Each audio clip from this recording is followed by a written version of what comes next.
18h30 sur Aloula et c'est le journal à la une ce soir. Sur haute instruction de Sa Majesté le Roi, l'état-major de la zone sud abrite une réunion de planification principale de l'exercice combiné maroco-américain African Lion 2022. Exercice combiné prévu en juin prochain.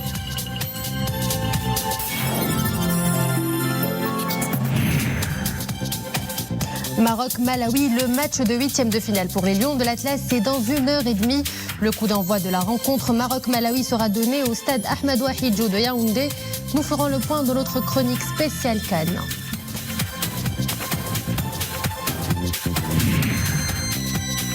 Et en fin de journal, nous vous invitons à une balade guidée dans les dédales de la Médina de Tétouan, la ville à l'éternel Amarabou andalou. Depuis la pandémie, le manque de visiteurs se fait ressentir. Pour la faire revivre, les initiatives se multiplient comme nous le verrons dans cette édition. Madame, Monsieur, bonsoir. D'abord, ce message royal de félicitations à son Altesse Cheikh Khalifa Ben Zayed Al Nahyan, président de l'État des Émirats Arabes Unis à l'occasion de son anniversaire. Dans ce message, Sa Majesté le Roi Mohammed VI se félicite, et je cite le message royal, des liens de fraternité et d'amitié solides qui unissent nos deux familles et de l'esprit de coopération constructive et de solidarité agissante marquant les relations entre les deux peuples frères. Sur haute instruction de Sa Majesté le Roi, chef suprême et chef d'état-major général des forces armées royales, l'état-major général de la zone sud abrite du 24 au 28 de ce mois la réunion de planification principale de l'exercice African Lion 2022 avec la participation des représentants de plusieurs pays dont le Royaume du Maroc et les États-Unis d'Amérique.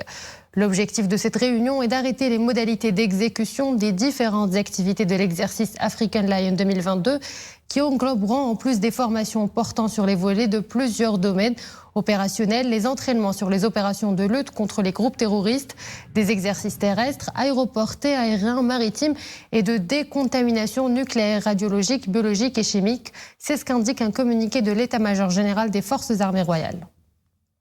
Prévu du 20 juin au 1er juillet de cette année dans les régions d'Agadir, Tantan, Mehbes, Taroudant, Qnetra et Ben Gurir, l'exercice African Lion 2022 vise le développement de l'interprobabilité technique et procédurale entre les forces armées royales et les forces des pays participants, ainsi que l'entraînement sur la planification et la conduite des opérations interarmées dans un cadre multinational, conclut le communiqué de l'état-major général des forces armées royales.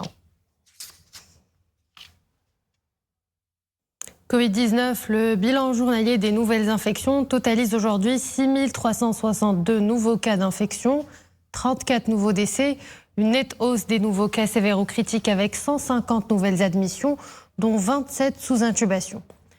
Pour ce qui est de la campagne vaccinale, les primo-vaccinés se chiffrent à plus de 24 600 000. Le nombre des personnes ayant reçu 2 doses vient de franchir le seuil des 23 millions et plus de 4 226 000 personnes ont reçu leur dose de rappel. Au plus fort de cette troisième vague, les services de réanimation et de soins intensifs sont à nouveau au bord de la saturation. Un flot interrompu de patients et des lits de réanimation qui se comptent sur les bouts des doigts. Plus que jamais, la décrue se fait attendre. Au CHU Ibn Rushd de Casablanca, la situation se corse et les frontières sont de nouveau à la bourre. Reportage Laïla Asli, Mohamed Laroui et Iman Ablou. Le combat entre la vie et la mort continue chez les patients Covid. Dans ce service de réanimation, les frontliners n'ont pas une seconde à perdre pour gagner le combat face au virus, qui n'a pas encore dit son dernier mot. Tous les jours, de nouveaux cas critiques et graves sont ici admis. Leur nombre ne cesse d'augmenter depuis le déclenchement de la troisième vague.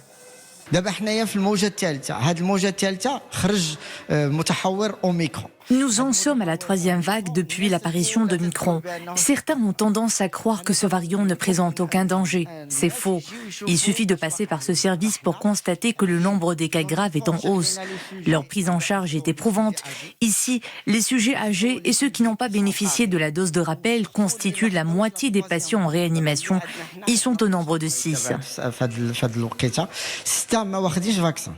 Donc ils sont graves. La vague Omicron est plus rapide. Dans la région Casablanca-Stade, le pic d'infection a déjà été atteint et la pression sur le personnel soignant a son coût humain et professionnel.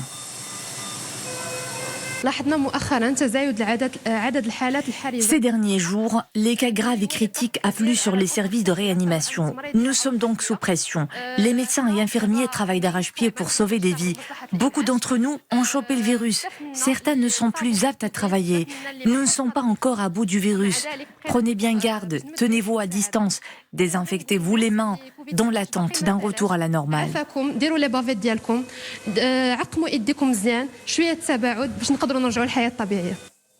Un retour conditionné également par l'état d'avancement de la campagne vaccinale. Elle affiche un taux de 67,3% pour les primo-vaccinés, 63% pour la deuxième dose et à peine 10,5% pour la dose de rappel. Et cap à présent sur Tétouan, ville touristique par excellence. Mais depuis la pandémie, la donne a changé. Les touristes se font rares. Alors, pour donner un nouveau coup de souffle à ce secteur vital, une initiative de balade en ville a vu le jour pour faire découvrir ou redécouvrir cette cité riche d'un patrimoine architectural et monumental. Abdelali Gnouni et Nisrel Hamdaoui nous embarquent dans une visite guidée de la ville.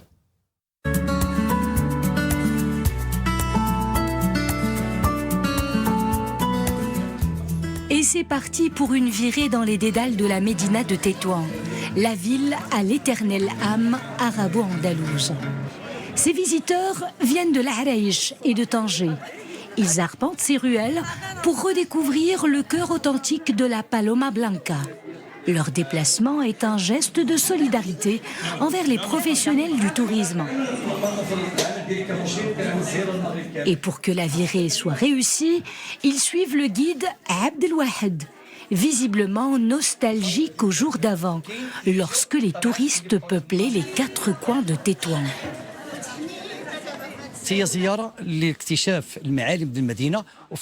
C'est une visite pour faire découvrir les monuments de la ville et en même temps, elle vise à montrer une belle solidarité avec tous ces gens qui travaillent dans ce secteur. À chaque fois que nous voyons les commerçants de la Médina sombrer dans le marasme, nous sentons un réel pincement au cœur.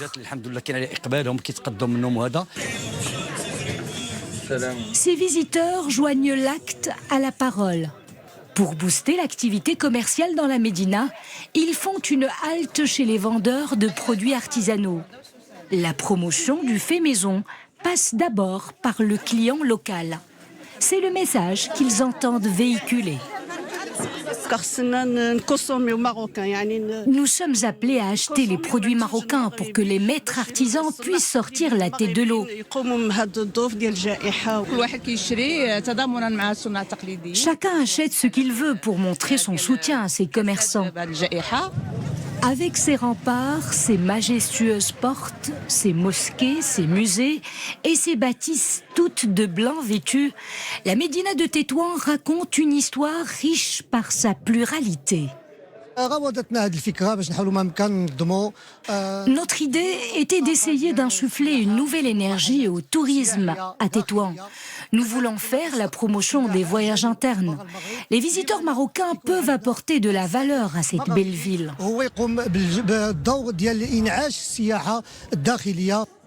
Et cette balade dans la ville blanche n'en serait pas une, sans la dégustation du traditionnel thé à la menthe à la manière tétouanaise. Histoire de marquer un temps pour reprendre ses esprits avant de continuer la flânerie. Et voilà, c'est la fin de cette édition. Merci à vous de l'avoir suivi. Excellente soirée sur Aloula.